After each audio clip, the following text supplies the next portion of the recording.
Hello everyone, welcome back to Commerce Institute with the new concept, and I hope you're doing very well in your studies. So let's see what is today's topic. And today's topic is meaning of policy, procedure and rules. Policy, procedure and rules आपके BCom MCom and UGC NET JRF में important topic discuss किया गया है. So let's get started with this video. And इसके अंदर हम आज discuss करेंगे पॉलिसीज, प्रोसीजर एंड रूल्स का मीनिंग एंड उनके comparative statement. So let's get started. So सबसे पहले डिस्कस करेंगे policies. It refers to those general guidelines that are decided for the future guidance of the employees while taking decisions. Policies के अंदर हम क्या देखते हैं कि एक एम्प्लॉई को डिसीज़न लेने के लिए उसके जो बाउंड्रीज सेट कर दी जाती हैं उनको हम कहेंगे पॉलिसीज़. इस बाउंड्री के अंदर एक एम्प्लॉई कोई भी डिसीजन ले सकता है regarded to his job. For example कि एक कंपनी ने पॉलिसी डिसाइड की है कि अगर हम किसी भी अपने ऑर्गेनाइजेशन के अंदर कोई भी खाली सीट है उसको फिल करते हैं तो उसको फिल करने के लिए हमें क्या करना पड़ेगा, हमें जो उससे लोअर लेवल के एम्प्लॉय है उसको प्रमोट करना पड़ेगा. यानी कि प्रमोशन की उनको पास क्या है, पॉलिसी है कि आपको अपने ऑर्गेनाइजेशन में कोई भी वैकेंट सीट को फिलअप करने के लिए प्रमोशन की स्ट्रेटजी को एक्सेप्ट करना है. तो ये क्या है आपकी पॉलिसी कि आपके ऊपर एक गाइडलाइंस बना दे कि आपको ये डिसीजन लेना है. अब उस प्रमोशन में कौन सा एम्प्लॉय जाएगा वो ऑर्गेनाइजेशन और उस एम्प्लॉयज़ की पर्सनल परफॉर्मेंस के ऊपर बेस है. इस पॉलिसीज़ को यूज़ करते हुए हम किसी भी एम्प्लॉयज़ को, यानी कि हम ये अपना एम्प्लॉय है चूज़ करने के लिए फ्री है कि आप कोई भी एम्प्लॉयज़ लो, लेकिन आपको प्रमोशन के ज़रिए ही उस वैकेंट सीट को फिल करना है. ये क्या कर दिया, आपकी कंपनी ने एक बाउंड्री बना दी, एक लाइन आपको बता दी कि आपको इस तरीके से काम करना है. तो पॉलिसीज़ के अंदर क्या होगा, ऑर्गेनाइजेशन में एम्प्लॉयज़ को एक लाइन, एक बाउंड्री सेट कर दी जाती है कि आपको इसी के अंदर रहकर क्या करना है, काम करना है. So hope this is clear. Next is procedure. It refers to the plan that determines the sequence of activities to be conducted to perform a work.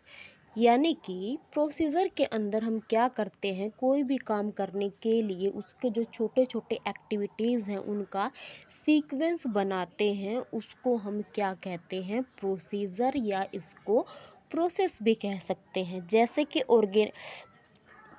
जैसे कि मैनेजमेंट की अपनी एक प्रोसेस होती है. सबसे पहले planning, then organising, then staffing, then controlling. इस तरीके से आपकी क्या है, एक ऑर्गेनाइजेशन में, मैनेजमेंट में क्या होती है, आपकी एक प्रोसेस होती है जिसको हम क्या करते हैं, कंसिडर करते हैं मैनेजमेंट एक्टिविटीज़ को परफॉर्म करने के लिए. तो कोई भी काम करने के लिए आपको एक एक्टिविटीज़ का सीक्वेंस जब अरेंज कर दिया जाता है तो उस चीज़ को हम क्या कहेंगे, प्रोसीजर या फिर प्रोसेस. सो प्रोसेस के ज़रिए आप अपने काम को अच्छे से परफॉर्म कर पाएंगे. आपको पता होगा कि ये स्टेप करने के बाद मुझे इस स्टेप पर जाना है और ये स्टेप करने के बाद मुझे फर्दर आगे क्या करना है. So I think this is clear. Next is rules. It refers to the plan that tells us what is to be done and what is not to be done in a particular situation. यानी कि rules के अंदर क्या होगा, एक employees को ये बता दिया जाएगा कि आपको एक पर्टिकुलर सिचुएशन में क्या करना है और क्या नहीं करना है. यानी कि जब एम्प्लॉयज़ को स्ट्रिक्टली ये कह दिया जाए कि आपको क्या करना है इस पर्टिकुलर सिचुएशन में अंदर, इस तरीके से परफॉर्मेंस देनी है, तो उसको हम क्या कहेंगे, रूल्स कहेंगे. रूल्स और पॉलिसीज़ आपकी लगती तो एक जैसी हैं लेकिन उनमें थोड़ा सा फर्क है. क्या उसके अंदर डिफरेंस है कि आपके जो रूल्स हैं वो रिजिड होते हैं, वो स्ट्रिक्ट होते हैं, उनको हम जल्दी से चेंज नहीं कर सकते, लेकिन आपकी जो पॉलिसीज़ हैं वो according to environment and according to situation आप क्या कर सकते हो, चेंज कर सकते हो। वो क्या है, फ्लेक्सिबल होती हैं। और जो रूल्स हैं वो किसी स्पेसिफिक कंडीशन के लिए होते हैं, और आपकी जो पॉलिसी है वो जनरल होती है। यानी कि प्रमोशन का जैसे हमने एग्जांपल लिया था, तो प्रमोशन आपके कोई भी लेवल पर हो, उसके लिए आपने क्या पॉलिसी बना दी, ये बना दिया कि आपको प्रमोशन के ज़रिए उस वैकेंट सीट को क्या करना है, फिल करना है ऑर्गेनाइजेशन के अंदर। लेकिन जो आपका रूल है वो एक स्पेसिफिक सिचुएशन के लिए, जैसे वर्किंग एरिया के अंदर कोई भी स्मोकिंग नहीं करेगा, ये क्या आपका एक रूल है, इसको हम चेंज नहीं कर सकते बिल्कुल भी। आपको स्ट्रिक्टली उसको क्या करना पड़ेगा, फॉलो करना पड़ेगा। तो आई थिंक इसका मीनिंग क्लियर है। तो हम कंपैरेटिवली देख लेते हैं इन तीनों के अंदर क्या है, क्या क्या डिफरेंस है ना। सो फर्स्ट इज आपका क्या था, फर्स्ट था आपका पॉलिसी, देन था आपका प्रोसीजर, और थर्ड था आपका रूल। तो पॉलिसी आपकी क्या होती है, फ्लेक्सिबल होती है। ये आपको ये बताएगी कि आपको पर्टिकुलर सिचुएशन में किस तरीके से काम करना है, उस सिचुएशन में पर्टिकुलर बाउंड्री के अंदर आप फ्रीली क्या कर सकते हो, काम कर सकते हो। इसका नेचर कैसा है कि आप क्या कर सकते हो, बाउंड्री के अंदर रहकर फ्रीली क्या कर सकते हो, काम कर सकते हो। लेकिन आपके जो प्रोसीजर है वो क्या बताती है, वो आपका बताती है सीक्वेंस। वो आपको सीक्वेंस बताती है किसी भी चीज़ का कि आपको काम करना है तो आपको फर्स्ट स्टेप पर ये काम करना होगा, सेकंड स्टेप पर ये काम करना होगा, थर्ड पर ये, एंड सो ऑन।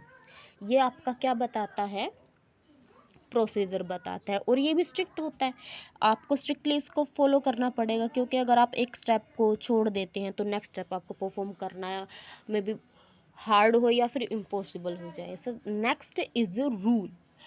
रूल अंदर क्या होगा, रूल आपका स्ट्रिक्ट होगा, आपको स्ट्रिक्टली उसको क्या करना पड़ेगा, फॉलो करना पड़ेगा। वो आपका फ्लेक्सिबल नहीं होगा। और ये आपकी क्या करती है, ये आपको ये बताएगी कि आपको किसी पर्टिकुलर सिचुएशन में क्या करना है। एक्ट बताते हैं कि what to do act in a particular situation to employee in an organisation, कि उसको एक ऑर्गेनाइजेशन के अंदर किसी पर्टिकुलर सिचुएशन में कैसे परफॉर्म करना है, उसको क्या परफॉर्म करना है, ये आपका क्या बताता है, रूल बताता है।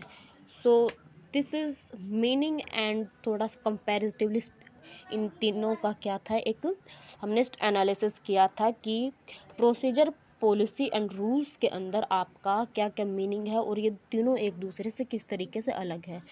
So this is all about today's topic, hope this is clear, and if you have any query about this topic, you can down ask below in the comment section, and don't forget to hit the bell icons for all the notification from Commerce Institute. Thank you for watching the video.